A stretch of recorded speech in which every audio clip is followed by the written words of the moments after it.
일터에서 억울한 일은 없어야겠죠. 알아두면 도움이 되는 노동법 이야기. 세모정 톡톡 상담소 수요일 코너 직장인을 위한 라디오 생존백서 시간입니다. 소나무 노동법률사무소 김효신 노무사와 함께합니다. 안녕하십니까? 네, 반갑습니다.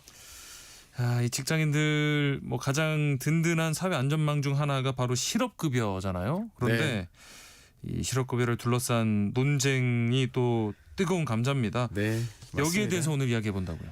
사실 이제 최근 통계가 발표된 게 있는데요. 우리 올해 1월부터 11월까지 실업급여 누적 지급액이 11조 4,700억 정도 된다. 이거는 같은 기준 역대 최대치임과 동시에 지난 코로나19 팬데믹 시대의 실업급여 액수의 기록도 넘어설 거다. 12월까지는 넘어서는 게 확실시 된다는 겁니다. 예. 이게 증가 배경은 항상 말씀드리지만요. 이제 불경기와 고용 한파 때문이고 그다음에 비중기직 근로자의 증가가 있다는 말이 그 말입니다. 네. 근데 이런 측면에서 보면요. 이제 불경기하고 항상 경제 상황과 얽혀서 실업자들이 증가함으로써 실업급여가 많이 나가고 있다. 이렇게 많이 언급되는데요. 네네. 이때 이제 실업급여를 둘러싸고 이게 과연 사회 고용 안전망인가 아니면 노동 의지를 낮추는 건가라는 논란이 많습니다. 그렇죠. 계속되고 있습니다. 예. 그래서 왜 이런 논란이 계속되고 있는지에 대해서 오늘 실업급여의 전반적인 상황에 대해서 한번 말씀드려볼까 합니다. 네. 세모정 톡톡 상담소 직장인을 위한 라디오 생존백서. 오늘은 이 실업급여에 대한 오해와 진실을 살펴보려고 합니다. 실업급여와 관련해서 궁금한 점 있으신 분들 문자로 참여해 주시기 바라고요. 저희 김효신 노무사가 함께 상담해 드리고요. 추첨을 통해서 모바일 쿠폰도 보내드리겠습니다.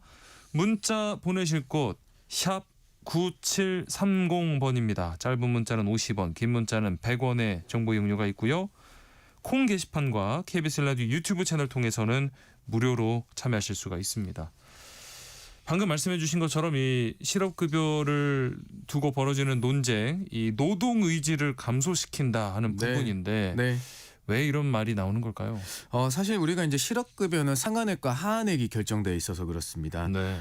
상한액은 우리가 아무리 급여를 많이 받다고 하더라도 받을 수 있는 최고 금액은 평균 임금의 60% 수준입니다. 네. 그래서 평균 임금이 60%지만 한도액인 올해 기준으로 6만 6천 원이 넘으면 6만 6천 원밖에 받지 못합니다. 그런데 이 가장 뜨거운 논란의 핵심은 역시나 실업급여의 하한액 문제입니다. 예. 현재 제도상 실업급여의 하한액은요, 최저임금의 80%로 선정돼 있습니다. 네. 근데 문제는 이제 저임금 근로자들의 경우에는 세금을 공제한 세금이나 사대보험 근로자 부담금을 공제한 실수령의 급여보다 실업급여로 받는 돈이 더 많아지는 역전 현상이 발생한다는 겁니다. 이거는 물론 실업급여를 지급할 때요, 세금이나 이거 공제하지 않고 전액 지급 때문에 발생하는 문제인데요. 이것 때문에 도리어 일할 의욕을 꺾는다는 비판과 함께 이렇게 많이 지급되면 이 재정 건전성 문제까지 위협하는 거 아닌가라는 이제 사회적 논쟁의 핵심이 되고 있는 겁니다. 그러면 이 실업급여 금액이 얼마길래 이런 논쟁까지 벌어지는 거예요? 예, 내년도 기준으로 한번 말씀드려 볼게요. 이제 올해는 1,030원이었지만 내년에는 이제 1,320원의 최저 시급이 결정되거든요. 그래서 내년 실업급여의 상한액은 1인분 68,100원이어서요. 실업급여를 최대로 받는다면 월 204만 원입니다. 이거는 왜냐하면 하루에 8시간 기준으로 지급되고요. 30일 기준으로 계산되어서 그렇습니다. 반면에 이제 최저임금 실업급여 하한액 월 최소 지급액은요. 올해가 약 192만 원이었거든요. 근데 여기서 6만 원 정도 가량 늘어난 198만 원이 되겠습니다. 그래서 만약 내년에 이제 주 40시간 근로자의 최저 세전급여하고 비교해 드리면요. 최저 세전급여는 15만 6,880원 정도 되고 이게 세금하고 보험료 공제하면 실수령액이 약 195만 2천 원 정도 됩니다. 단순 비교할 때 보면 실업급여로 받는 금액이 더 크죠. 내년에 그러네요. 역시요. 그러니까 이게 일해서 버는 것보다 그냥 취업 지원했다는 흉내만 내고 실업급여 계속 받는 게 더 낫지 않냐라는 말이 나오게 되는 겁니다. 이렇다 보니까 노동 의지가 떨어진다라는 얘기가 나오는 건데. 맞습니다. 이 참 역설적이네요. 그러니까 저임금 근로자들 최저시급 수준에서 월급이 이렇게 결정될 때 실업급여 액수가 더 많아진다는 건데 네. 제도의 허점이라고 봐야겠죠. 사실 이제 이게 뭐 설정되어 있는 거니까 그렇다고 봐야 되겠죠. 그런데 이제 최근으로 올수록 비정규직이 증가했다는데 조금 집중해서 봐야 될 것 같습니다. 네.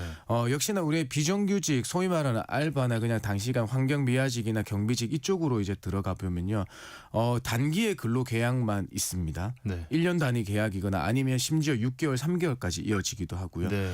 거기에는 겨우 최저임금보다 조금 더 많이 받는 수준, 거기에서 다 결정되게 되게 돼 있습니다. 네. 그러니까 또 이 상황도 그렇고요. 이제 이것과 최저임금하고 실업급여의 다른 계산법도 한몫하죠. 우리가 이제 최저급여로 세전급여로 산정을 하고 이제 세금과 사대보험을 떼니까 그런데 네. 그리고 우리는 항상 이제 주휴라는 주 6일 기준의 보수를 받게 되는 겁니다. 네. 그래서 5월에 24일이나 25일 정도의 급여를 받게 되는데 네. 실업급여의 경우에는 30일 기준으로 하니까 맞네요. 여기에서 주중 주말 뭐 구분 없이 그냥 30일 다 받게 되는 거니까 계산이 더 많아지는 거다라는 겁니다. 그래서 이런 것들이 버무려지니까 사실 이제 노동시장에 빨리 복귀하라고 지급되는 실업급여인데 네네. 단어가 그래서 그런지 모르겠지만 도리어 청년들이나 다른 근로자들의 취업 의지를 꺾고 있다라는 비판이 나오고 있는 겁니다. 뭐 정부에서도 이런 문제를 모르고 있지는 않을 텐데요. 네. 어떻게 어떤 대책을 세우고 있을까요? 사실 이제 지난 정부 내내 이 실업급여는 뜨거운 감자였습니다. 네. 그래서 이제 정부도 뭐 심각성 인지하고 지난 9월에 이제 개정안까지 발표하게 되는데요. 네. 그 내용을 보면 5년간 3일 이상 실업급여 지급받으면 반복 수급자로 지정하고 그 네. 반복 수급 횟수별로 급여액을 최대 50%까지 감액할 수 있게 하고 예. 우리 이제 실업급여를 받게 되면 대기 기간이 있거든요. 그 예. 대기 기간을 7일에서 최대 4주까지 연장하는 게 골자였습니다. 근데 이거 발표해놓고 네. 계속 국회 상임위에 계류돼 있는 상태입니다. 아하. 이거는 법이 바뀌어야지 적용시켜 될 수 있는 거거든요. 예. 그래서 현재는 적용이 안 되고 있는 건 맞습니다. 기존대로 가고 있는 게 맞아요. 근데 이제 노동부는 올해 초에 그 고용센터에서의 지침을 변경해서 이제 이 반복 수급에 대한 제재를 못 하니까 실업급여 수령하기 위한 재취업 활동을 충실히 하도록 하는 실업 인정 절차를 강화했고 모니터링을 계속하고 있는 그런 상황입니다. 그런데 정규직보다 이 비정규직 근로자가 더 많다고 하는데요. 네. 이 비정규직 근로자 경우에는 구조적인 문제로 이렇게 실업과 취업을 뭐 반복하는데 네. 이런 분들도 그러면 감액이 되나요? 맞습니다. 아니 그렇지는 않습니다. 그때 이제 개정안을 발표할 때 이런 얘기들도 나왔습니다. 단기 계약을 반복할 수밖에 없는 이제 뭐 저임금이나 일용직 근로자들 등 노동 시장의 약자에 대해서는 네네. 횟수 산정 시에 제외하거나 보완 방안을 마련하겠다는 이제 발표가 있었거든요. 네. 그러니까 여기에 대해서는 뭐 제재가 없을 거라고 보입니다. 네. 네. 자, 그러면 지금부터는 이 실업급여에 대한 좀 아리송한 문제들 네. 풀어봤으면 하는데요. 만약에 회사를 이 뭐 비자발적인 퇴사를 하게 되는 경우, 뭐 권고사직이라든지 네. 뭐 임금 체불이나 괴롭힘 때문에 회사를 이렇게 관두게 될 때 실업급여를 받는 걸로 알고 있는데 맞습니다. 자진 퇴사인 경우에도 받을 수가 있나요? 맞습니다. 이게 자발적 퇴사인 경우에도 실업급여 수급 사유가 제한되지 않는 경우들이 있습니다. 이게 약 한 17가지 정도 되는데요. 대표적인 게 뭐 회사가 주거지로 왕복 3시간 이상 거리로 이사 가는 경우입니다. 그런데 이거하고 반대로 내가 어떤 결혼이나 아니면 동거 가족을 부양하기 위해서 3시간 이상으로 내가 이사 가는 경우에도 해당되는 경우가 있습니다. 그래요? 네, 그다음에 회사에서 이제 내가 법정 육아휴직 기간을 제도를 다 쓴 이후에도 육아를 위한 시간이 필요해서 회사에다 신청을 했지만은 회사가 뭐 이런 그 상황이 안 됨으로 인해서 퇴사할 수밖에 없는, 그래서 자진 퇴사할 수밖에 없는 경우도 됩니다.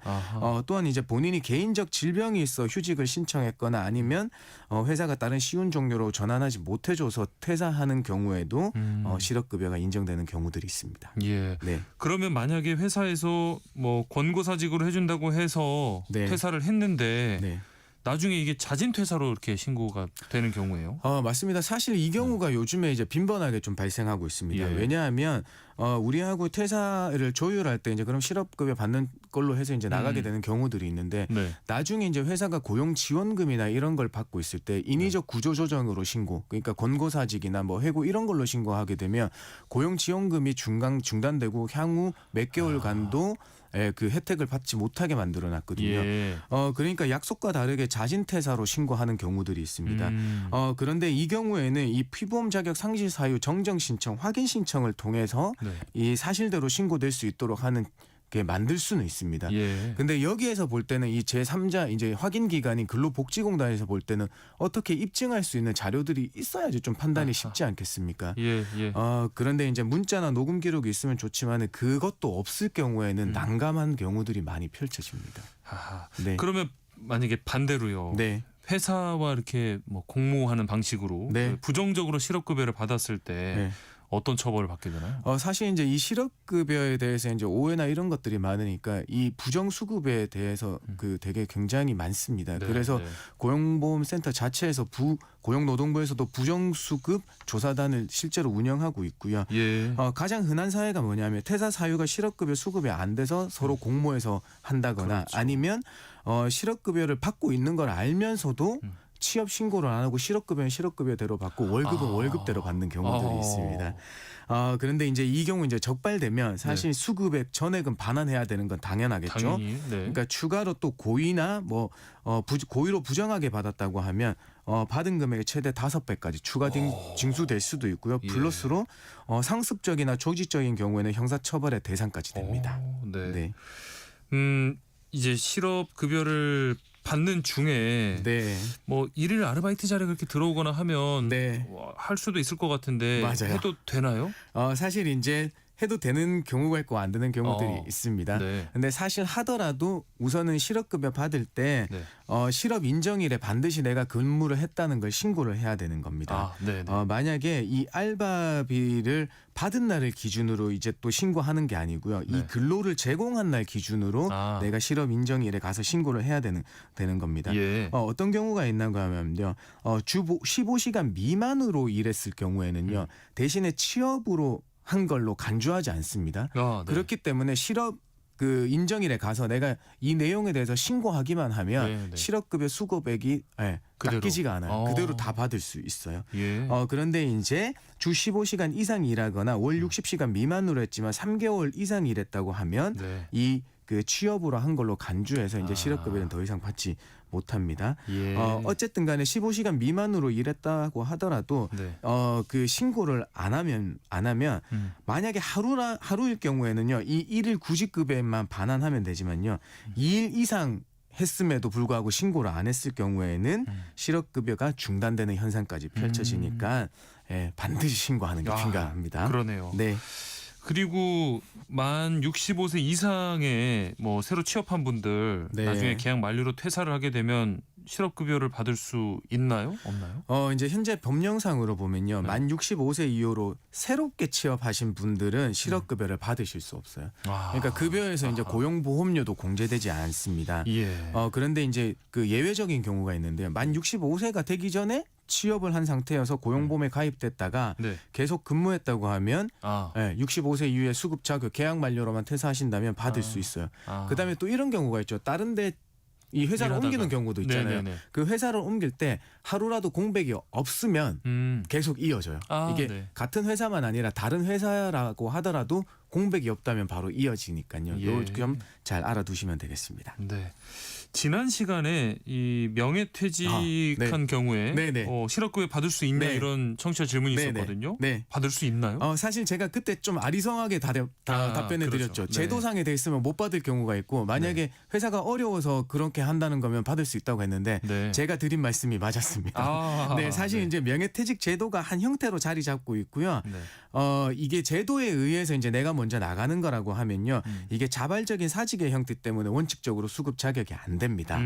그런데 예외적으로 이제 명예퇴직이라고는 하는 거지만 사업주로부터 뭐 퇴직의 권고를 받아서 제도를 이용하거나 아니면 뭐 회사의 뭐 고용 조정 계획에 따라서 퇴직 희망자를 모집해서 그냥 명예퇴직하는 경우에는 당연히 받을 수 있다라는 겁니다. 이 실업급여가 근로의욕을 꺾는다는 지적이 있다 말씀을 드렸는데 조기 재취업 수당이라고 해서 네. 뭐 빨리 일자리로 좀 복귀할 수 있는 게 있다면서요? 맞습니다. 실업급여를 다 받지 않고 빨리 취업하면 네, 그 나머지 실업급여를 주겠다는 건데요. 네. 근데 이게 너무 조금 좀 빡빡합니다. 왜냐하면 우선 실업급여를 받을 수 있는 총일수 50%를 남기고 재취업에 성공해야 돼요. 아, 50%. 예, 그리고 가장 중요한 게 뭐냐면 네. 그 취업한 직장에서 12개월 이상 계속 다녔어야 돼요. 최소한 1년을 다니고 예. 신청해야지 실업급여 일수를 남은 일수를 다 주는 것도 아니고요. 남은 일수의 절반을 일시금만 주는 거예요. 아하, 조건이. 그러니까 이게 조기 재취업 수당이라는 것도 조금 개편을 해서 예, 빨리 취업하실 수 있도록 그렇죠, 도와주는 게 그렇죠. 필요하지 않을까 싶습니다. 네. 네. 세무정 톡톡 상담소 직장인을 위한 라디오 생존백서, 오늘은 알아두면 유익한 실업급여의 모든 것 조목조목 짚어보고 있습니다. 관련해서 궁금한 게 있으시거나 또 상담 필요하신 분들 계속해서 문자 보내주시기 바랍니다. 샵 9730번으로 보내주시면 되는데요. 짧은 문자는 50원, 긴 문자는 100원의 정보 이용료가 있고요. 콩 게시판이나 KBS 라디오 유튜브 채널 통해서는 무료로 참여하실 수 있습니다. 거미와 바비킴이 함께 부른 러브 레시피 듣고 상담으로 이어가겠습니다. 거미와 바비킴이 함께 부른 러브 레시피 함께 들어봤습니다. 자, 들어온 문자 하나씩 살펴보겠습니다.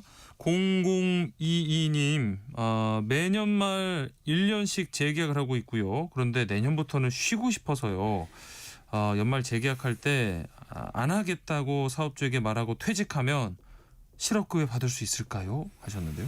네, 이게 이제 계약 종료가 되는 모습이 이제 두 가지가 있을 수 있습니다. 하나는 회사에 의한 갱신 거절이고요. 그러면 나는 회사에 계속 다니고 싶은데 회사가 거절한 거니까 네. 비자발적인 퇴사가 되겠죠. 그렇죠. 근데 그거와는 반대로 지금 이분이 말씀하시는 거는 회사가 재계약을 하려고 하는데 네. 예, 이분이 갱신을 거절한 거면 예. 자진 퇴사와 유사합니다. 아하. 그래서 이제 이거는 제가 이제 사례를 보면 어떤 고용센터는 이거에 대해서 자세하게 묻지 않고 그냥 회사에서 계약 만료로 신고만 들어오면 네. 예, 바로 처리해 주는 경우가 있는 반면에 어떤 경우에는 계약 종료되는 모습을 회사가 너무 상세하게 기재하는 바람에 실업급여가 안 된 사례들도 있다는 점 말씀드리겠습니다. 네. 네.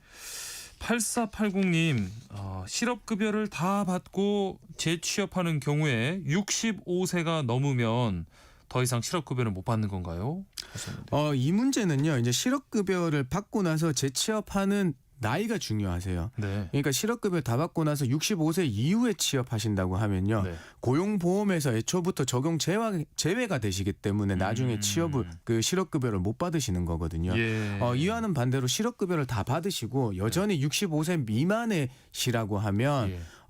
취업하시면 고용보험을 받으실 수 있고 아하. 여기에서는 다른 조건인 고용보험 피보험 저기 보수 지급 기초 일수가 180일 이상이 되고 예, 비자발적으로 퇴사하시면 다시 실업급여 받으실 수 있어요. 네. 일을 다시 시작했을 때 나이가 맞아요. 65세 지금 그게 중요해요. 65세 이전이냐 이후냐. 예. 이후면 못 받으시는 거예요. 자, 8356님, 만 61세입니다. 정년 이후에 1년 단위 촉탁 계약으로 일할 것 같은데요.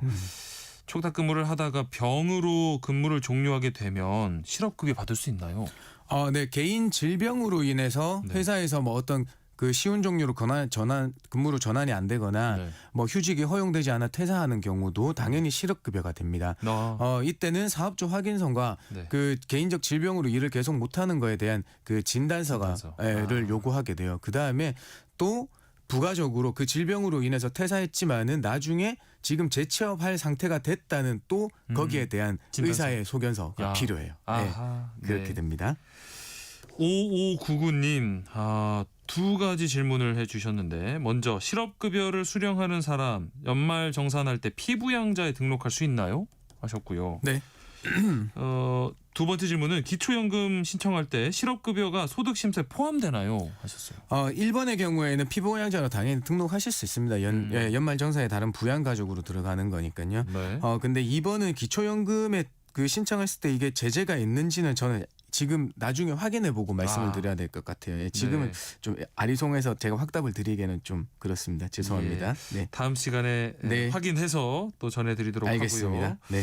4900님께서는 1년 단위로 5년째 다른 용역회사에서 일해왔습니다. 내년부터는 계약갱신이 안 된다고 하네요. 이럴 때 실업급여 신청 가능한가요? 아까 네. 0011님하고 비슷한 듯 다른 느낌이죠. 반대 내용이죠. 이분은 이 회사가 계약 갱신을 거절한 경우입니다. 네네. 그러니까 당연히 이분은 실업급여 수급 대상이 돼요.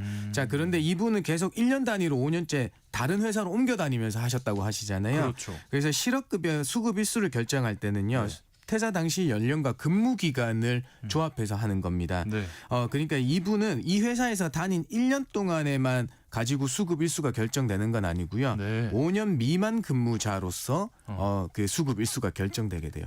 네, 왜냐하면 퇴사 당시에 네. 어떤 공백이 있다고 하더라도 예. 3년 이내에 다른 회사 다녔던 것까지 다 합산해 주거든요. 아하. 네, 그러니까 이 5년에 대한 것만 그래서 아마 150일 정도 되실 것 같아요. 네. 네.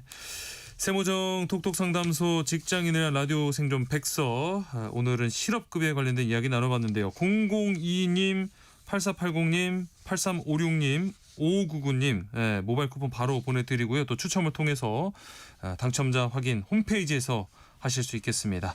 지금까지 소나무 노동법률사무소 김효신 노무사와 함께했습니다. 오늘 말씀도 고맙습니다. 네, 감사합니다.